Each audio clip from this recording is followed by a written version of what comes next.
everyone, welcome to Maths This Week. For the 5 lessons this week, we will be looking at units of measurement. Today's learning intention is to use informal units to identify the capacity of each container. You will be successful if you can recognise which container has more or less. Now, the worksheet today will be 3 pages, quite a simple activity with some cutting out as well.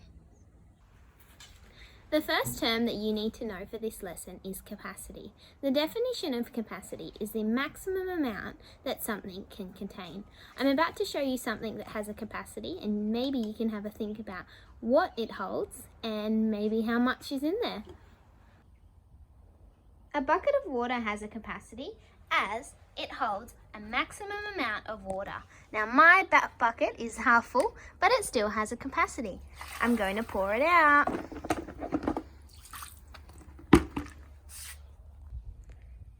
The next thing I'm going to show you is the swimming pool.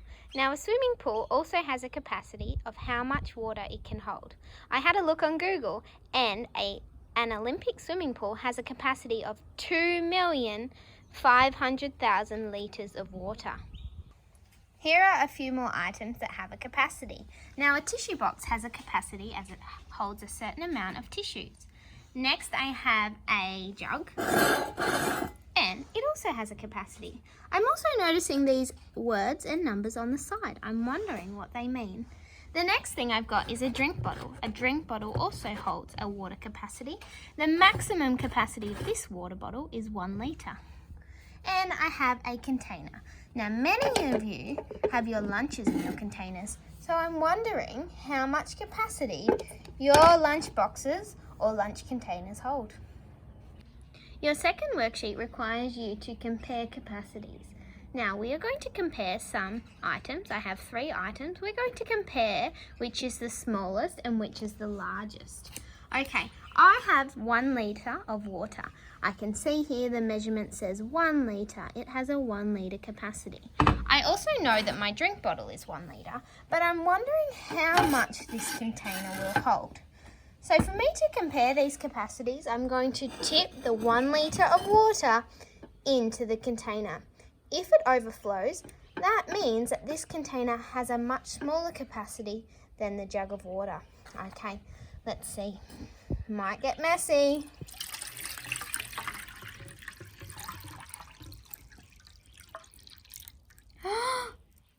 Would you look at that? Now I did not even know, but this capacity or the container capacity is also 1 litre.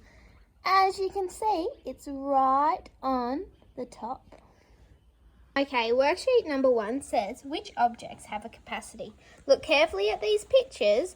Which item or object holds a certain amount of something? So I'm wondering, do you think a flat MAB hundreds block has a capacity? Worksheet number 2 requires you to cut and paste the objects from the first sheet onto the second page, ordering them from smallest to largest. Lucky last, you have a reflection sheet to complete, talking about the smallest and largest capacities and ordering them from smallest to largest. It also asks you what other types of measurement could you use. Maybe you could use 1 cup of water or 1 cup of Lego, or pasta or rocks in your garden. Once you've completed the worksheets, have a look around your house and think about things that also have a capacity.